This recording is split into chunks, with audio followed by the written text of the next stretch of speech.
Hello everyone, and welcome. I hope you are excited to learn.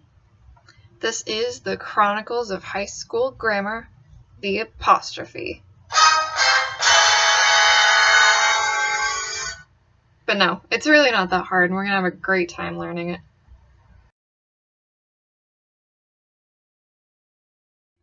Now, how about we review some of the things that we've already learned?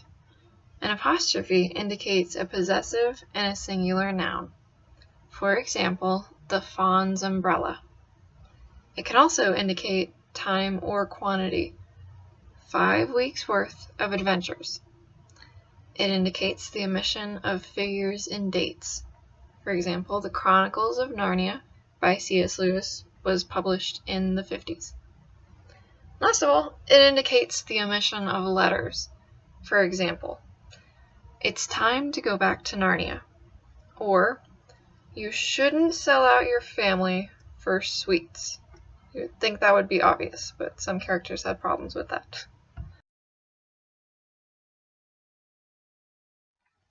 Moving forward, apostrophes also indicate strange, non-standard English.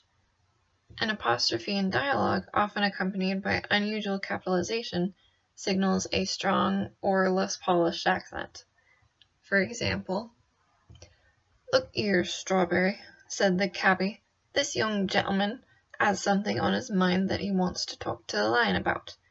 'Im you call Aslan.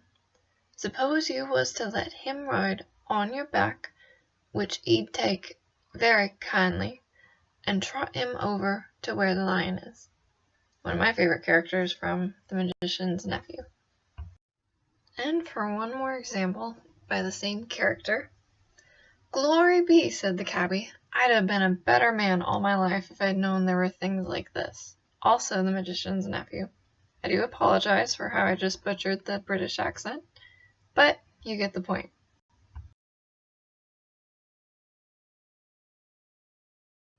Apostrophes are featured in many Irish names, such as O'Sullivan or O'Brien. It is theorized that this is a simple contraction, this time of.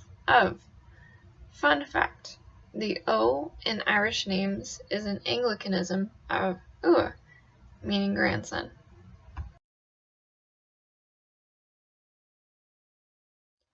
Now, take a deep breath. We are almost done with today's lesson about apostrophes. It is just such a multitasking grammatical tool that ultimately benefits our language.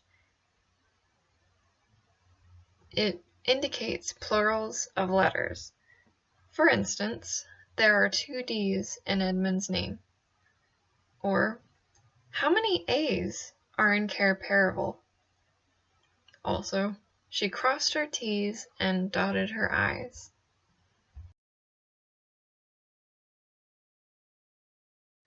Apostrophes also indicate plurals of words. For instance, is there really a limit to how many 4 Narnias can we do in a day? I don't think so. Edmund did not know the do's and don'ts of Narnia and accepted Turkish delight from the White Witch, which we should never trust. There will be no ifs, ands, or buts on the Dawn Treader.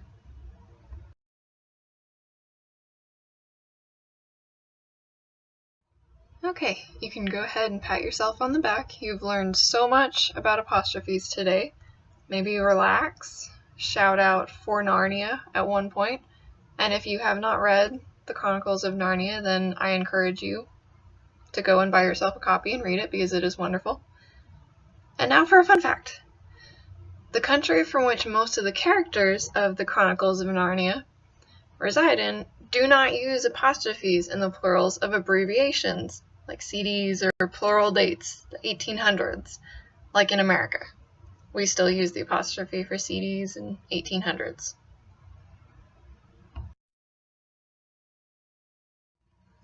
Unlike the full stop, the apostrophe has so many functions and performs several different tasks, as we've just learned.